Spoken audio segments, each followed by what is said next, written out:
Time for Book of Experts TV. Topics you love. Experts you trust.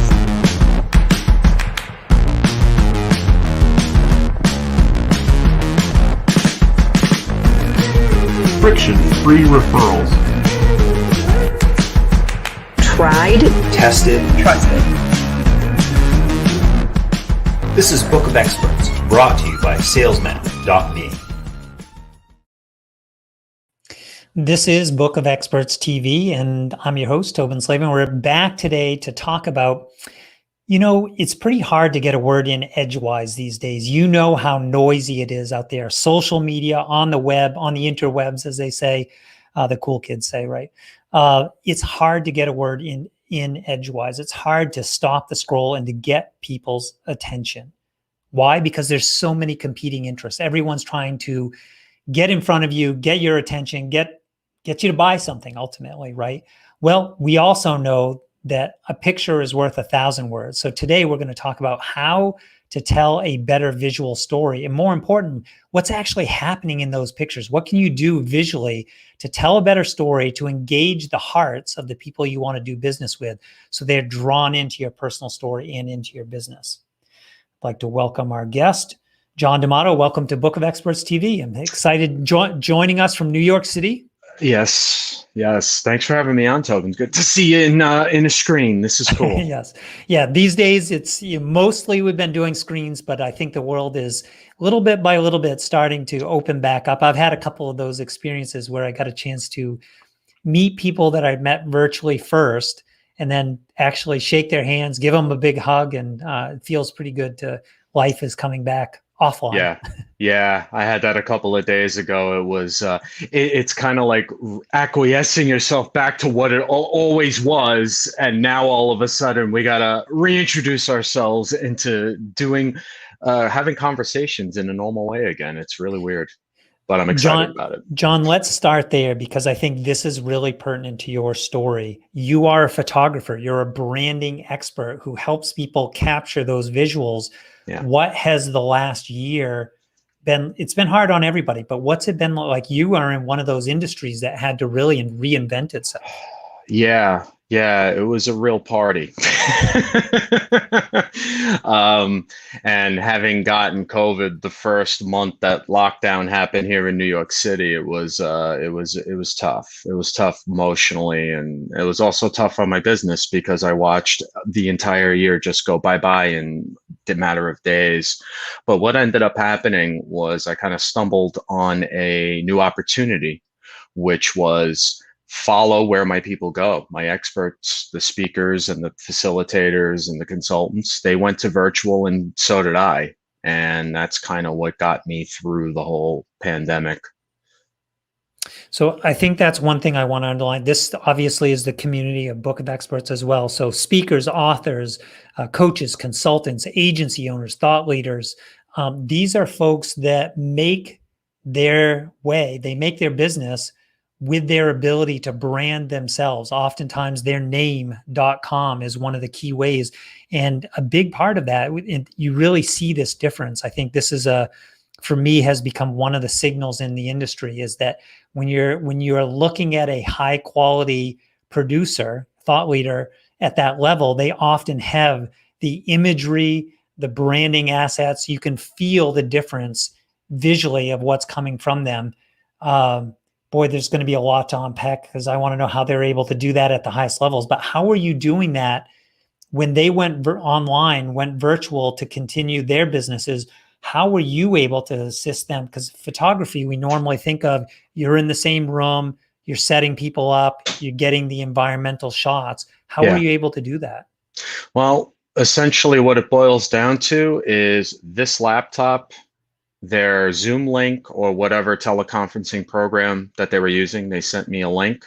And basically what I did was open up their event on my screen, put this laptop on my folding table, and essentially shot them in various rooms of my apartment from a variety of different angles with an eye towards exactly the way that I capture live events as well as their portraits, really focusing on their emotion, focusing on the way that they present, what other elements, whether it's a digital whiteboard or slides, and just capture all of that, capture the audience. Essentially, what my job is as a virtual photographer is to capture the experience for what their audiences would feel if they were attending that meeting, attending that webinar, attending that masterclass or keynote, and show them exactly what it is. So it helps them visualize themselves in that room with that expert, imparting all of their expertise on them.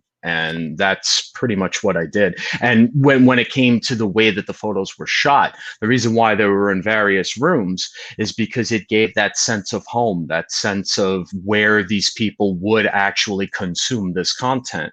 And that's why it was important to, incorporate, instead of shooting it, say, against like a white wall or like a studio environment.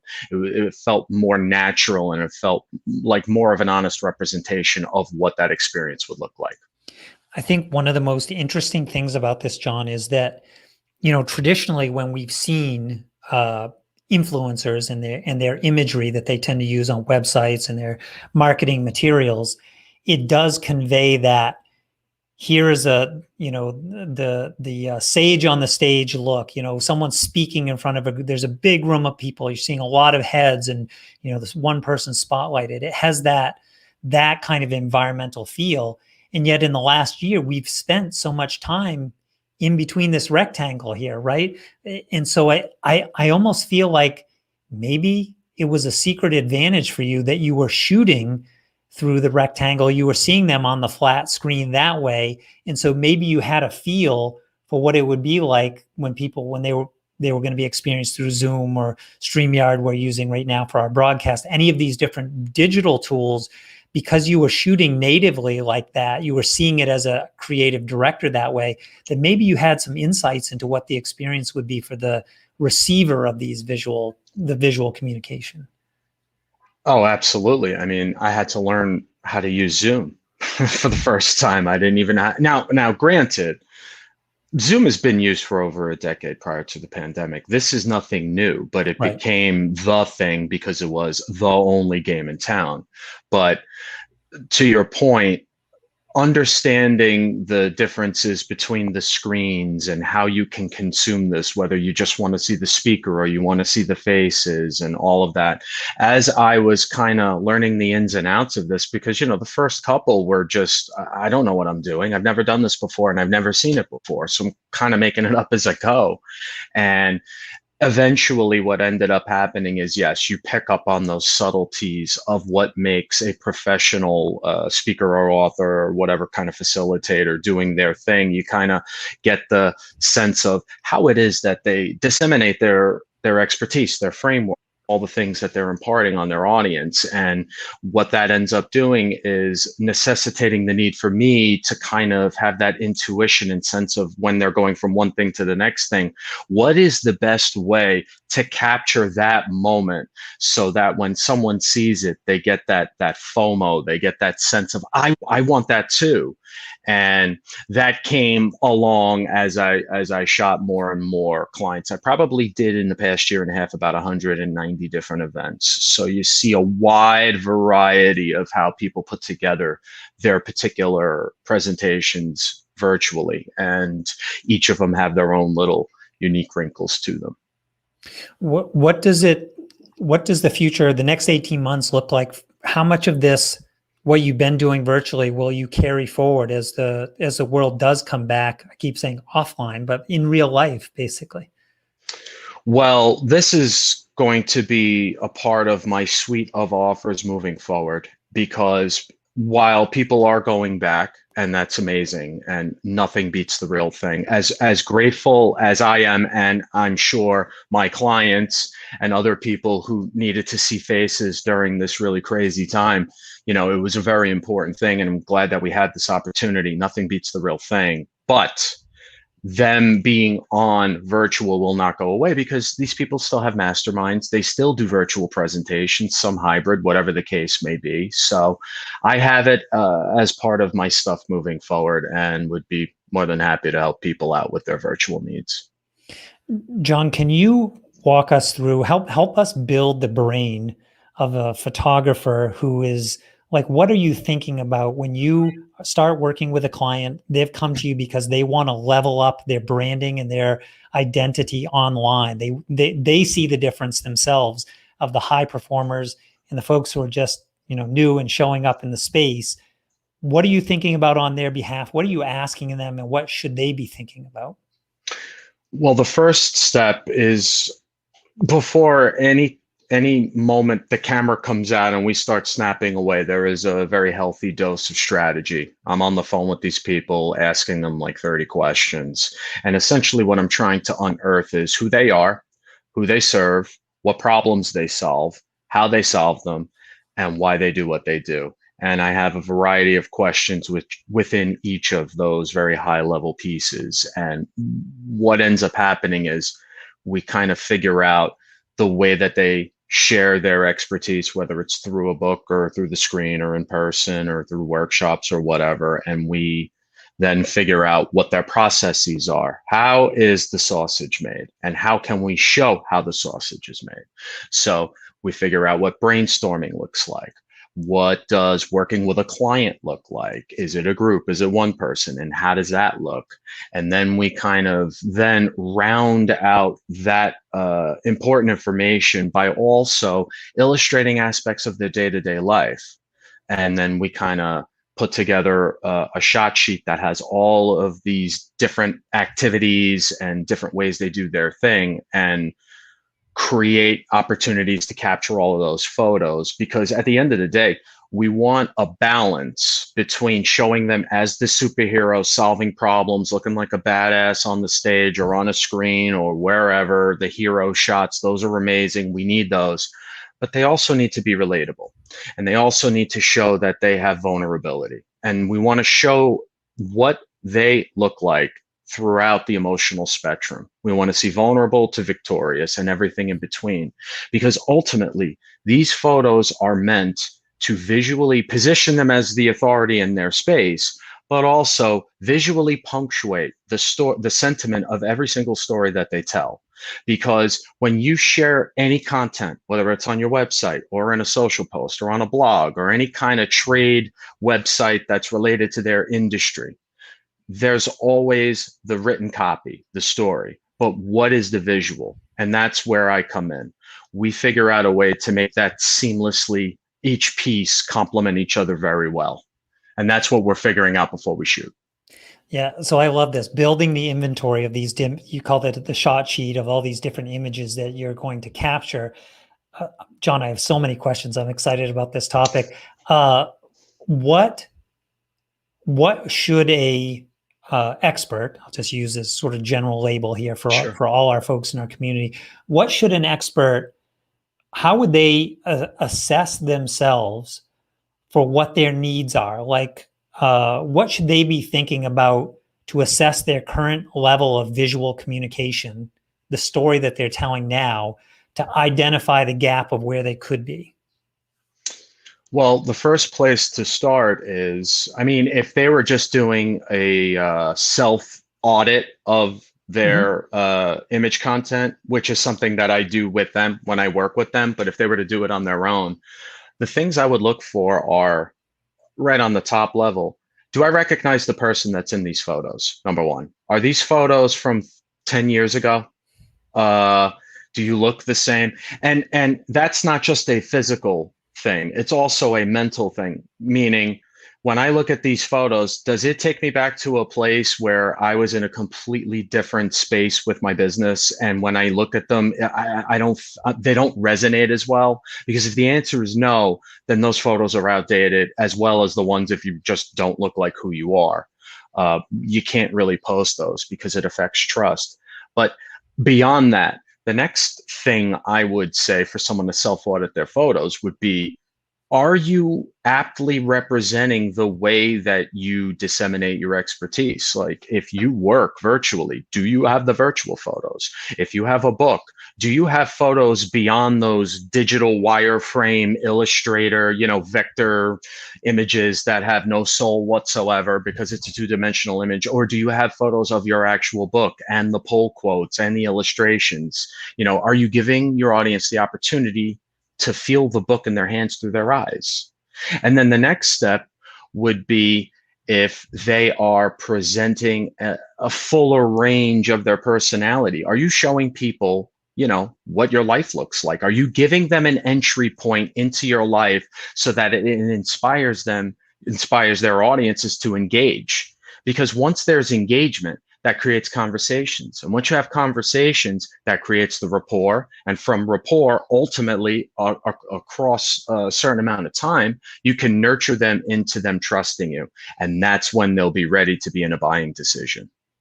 John, you had me when you said conversation, you had my heart. So I also love your reference from vulnerable to victorious. I thought that was a great way of sort of describing the arc, the story arc of the principal person, the business owner, the founder, the CEO. Yeah. That story arc that allows us as viewers to travel with them and maybe even step into the picture.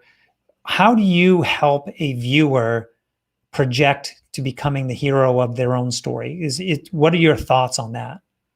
Well, there's a couple of different ways. I mean, number one, the biggest thing is to put the client in a position to feel natural and honest in front of the camera. And that involves a whole bunch of psychology stuff because, a lot of people are apprehensive about being in front of the camera. Oh, my left eye is weird, or I could lose 10 pounds, or can you get rid of the smile lines in my eyes and just Photoshop them away? And and what I do with people is make sure that they understand that you need to be the person that you are in your photos as you are in real life, because you're going to meet these people in real life. And the moment that you don't look like the way you look, that affects trust. And again, that takes away from building that rapport, and you don't want that. So what I tend to do is try to talk them off the ledge about what bothers them and be honest about it. We can work around certain things, and other things, they just have to own who they are. And then once we get there, the guard is dropped, and then they feel more natural. And then it's that opportunity, once they feel natural, is when you're really going to get that real range across the emotional spectrum, because they'll be more willing to play and feel comfortable doing it. I think this is, to me, so I know you have a resource you're going to share with us that is a do-it-yourself kind of resource. That was one of the things that we talked about before we went live. I think this is one of the defining differences between that.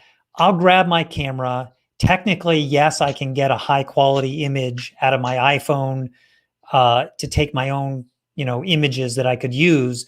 But what you're describing is the interaction between individuals that opens someone up and lets that light shine, so to speak, so that the feeling around the images is coming from a completely different place. It is coming from a different place. And but having said that, the thing about the smartphone self-portraits and the lifestyle portraits, live event, all of that stuff that involves a professional, is that it's not one or the other. It's actually both, because the reality is moments in your life happen at all hours of the day, and you do not have a paparazzi photographer following you around 24/7 like you're the president of the United States, right? So it is important to empower yourself to be able to capture a high quality image that can play very nicely along your feeds with the professional photos as a complement visually to that, as well as giving you the visual ammunition that you need to visually punctuate the sentiment of whatever that story happens to be. So in that way, you'll have that, again, well-rounded scope and that well-rounded view into who you are as a person and how you do business. John, I want to bring our interview back around where we started. This is a noisy, busy, information overloaded world where everyone is screaming for attention. What Yeah. does it mean to you, visually speaking, to stop the scroll? What are you trying to do? What are examples that have worked really well in that, with that goal and intention in mind? Well, the types of photos that inspire people to stop the scroll are ones that have some visual pop to them. They have some heat, some energy. There's an opportunity for someone to stop, to give them that inclination of, ooh, that looks interesting. Let me take a look at it. And essentially, those types of photos are vast. You know, it involves the person doing a thing in front of the camera in a way that, with a unique expression that feels very real and not just a flattering photo. There's this misconception amongst a lot of people in the expert communities that, you know, I just need to look good in these pictures and I'm good to go. And what they fail to realize is that flattery is very important, because if it's not a flattering photo, you're not going to use it. Let's be honest, right? But what we're really looking for are photos that are revealing, inspiring, and relatable to people. And that has a lot more depth to it. So it's a combination to stop the scroll. We're talking about that. We want images that have a high level of artistry and they're well composed, and there's a lot of emotional sentiment in these images, whatever that sentiment happens to be, but it conveys a certain sense of emotion that is related to whatever that story is. And then what's also mixed in is the personality, and just giving people an opportunity to read something cool. That's what we're going for. What I'm going to walk away with that, John, what I'm going to remember is, you know, it's not just about looking good, but that unique expression can be the thing that stops the scroll, to then peer in a little bit and try to gather a little bit more information. What's going on here? They're making that not weird face, but just a unique face. Well, what's going on here? Yes. And that question opens the door to more conversation. Yes, it does. And it also really gives people an opportunity to qualify you, because, you know, if someone's looking for help in a specific area and they find out about you through a generic search, or maybe a referral of some sort, you should go check this person out for whatever it is that you need help with. You know, what really seals the deal is the fact that when they look at you, they think to themselves, you know what, I think I might like that person. Let me find out more. Because the goal with your image content is never, it's not going to inspire someone to sign on the dotted line. That is not the intent and purpose of these photos, but it will inspire the person to at least pick up the pen. And that's what we want, that initial interest. John, walk us through. I know you've got a couple resources that you offered generously to share with our community here. I know they'll be interested to see this. What was the first one that you wanted to share? And I'll make sure we get this into the comments. Well, the first one is the compelling visual story guide for experts. And essentially it's a video that breaks down all of the different types of photos that belong in an expert's image content portfolio. Because again, it's not just about the pretty photos, it's about all of these other things. And in that video, I break down about 8 different types of images that are essential to help position yourself as that authority in your space. And then yeah. I love this idea, because this is how my brain works. Like I've got to create the inventory of images here. What am I actually going to do with it? So to be able to see the list, I think this is a great resource. Tell us about the second one that you've got. And the second one is Shoot It Yourself, how to create a professional headshot with your phone. And essentially what that is also a video, and it's a step-by-step where I teach people how to create a photo with nothing more than your smartphone and some sunlight, and your ability to kind of find a background that makes a lot of sense. And that one's gotten some interesting feedback. I've seen some really interesting photos from people, and but it's awesome though, because at the end of the day, the quality of your smartphone camera will never be the same as a professional camera. I mean, realistically. However, if leveraged in a way with optimum light, and you're going with a solid composition, you're going to be able to get something that you can use for a while or as a stopgap between where you are and eventually hiring a professional. But either way, you'll walk away with image content that you'll be able to implement immediately. And that's really important for people who are really busy trying to run a business. John, these sound like two great resources. I've got them both in the comments. I'm excited to dig into those myself. First of all, thank you for taking the time to join us, for bringing valuable resources to the table that folks can walk away and do themselves and also get to know you a little bit. We've got johndemato.com on the screen, so folks can find and stay connected with you there or through Book of Experts. Any last thoughts as we start to wrap up?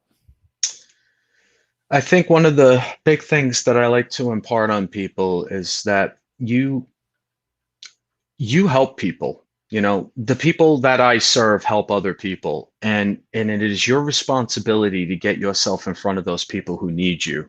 So don't take this lightly. You know, be purposeful in your attempt to put out content that offers value right off the bat, that gives them a chance to know who you are, and give them the opportunity to engage you so you can start that conversation and get that rapport and start building that trust.